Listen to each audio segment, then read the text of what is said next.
If your life were a book and you were the author, how would you want your story to go? That's the question that changed my life forever. Growing up in the hot Las Vegas desert, all I wanted was to be free. I would daydream about traveling the world, living in a place where it snowed, and I would picture all of the stories that I would go on to tell. At the age of 19, the day after I graduated high school, I moved to a place where it snowed, and I became a massage therapist. With this job, all I needed were my hands and my massage table by my side, and I could go anywhere. For the first time in my life, I felt free, independent, and completely in control of my life. That is, until my life took a detour. I went home from work early one day with what I thought was the flu, and less than 24 hours later, I was in the hospital on life support with less than a 2% chance of living. It wasn't until days later, as I lay in a coma, that the doctors diagnosed me with bacterial meningitis, a vaccine-preventable blood infection. Over the course of 2.5 months, I lost my spleen, my kidneys, the hearing in my left ear, and both of my legs below the knee. When my parents wheeled me out of the hospital, I felt like I had been pieced back together like a patchwork doll. I thought the worst was over until weeks later when I saw my new legs for the first time.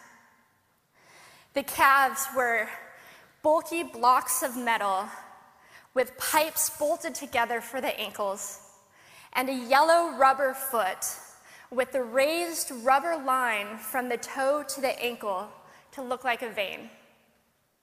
I didn't know what to expect, but I wasn't expecting that.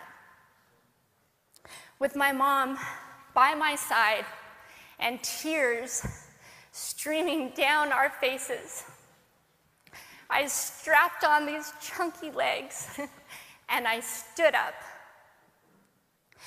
They were so painful and so confining that all I could think was, how am I ever going to travel the world in these things?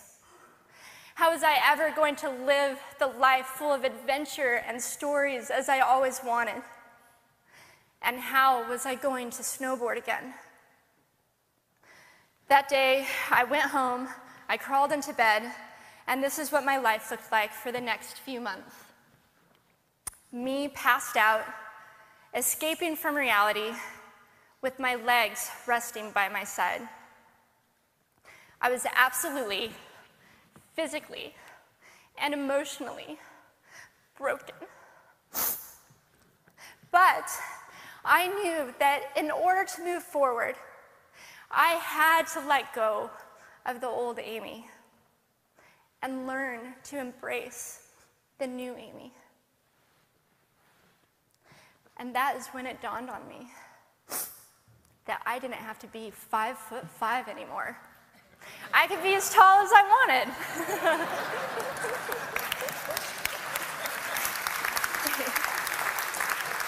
Or as short as I wanted, depending on who I was dating. And if I snowboarded again, my feet aren't going to get cold. And best of all, I thought, I can make my feet the size of all the shoes that are on the sales rack. And I did. So there were benefits here. It was this moment that I asked myself that life-defining question. If my life were a book and I were the author, how would I want this story to go? And I began to daydream. I daydreamed like I did as a little girl. And I imagined myself walking gracefully, helping other people through my journey, and snowboarding again. And I didn't just see myself carving down a mountain of powder, I could actually feel it. I could feel the wind against my face and the beat of my racing heart as if it were happening in that very moment. And that is when a new chapter in my life began. 4 months later, I was back up on a snowboard. Although things didn't go quite as expected, my knees and my ankles wouldn't bend, and at one point, I traumatized all the skiers on the chairlift when I fell, and my legs, still attached to my snowboard, went flying down the mountain. And I was on top of the mountain still. I was so shocked. I was just as shocked as everybody else, and I was so discouraged, but I knew that if I could find the right pair of feet, that I would be able to do this again.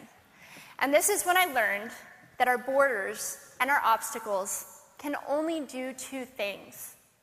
One, stop us in our tracks, or two, force us to get creative.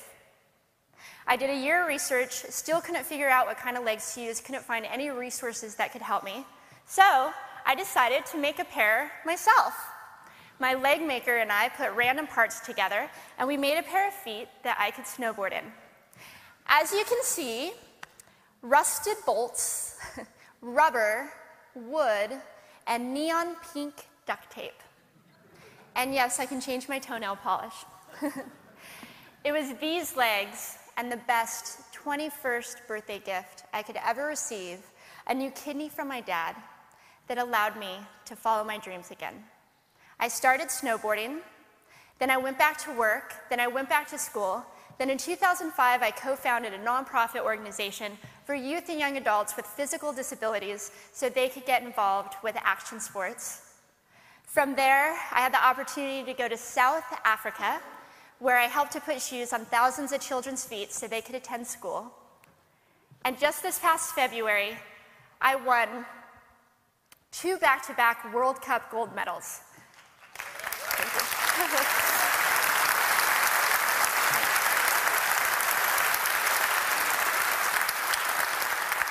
Which made me the highest-ranked adaptive female snowboarder in the world.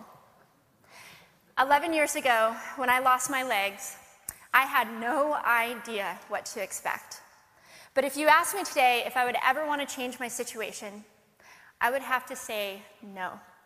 Because my legs haven't disabled me. If anything, they've enabled me. They've forced me to rely on my imagination and to believe in the possibilities.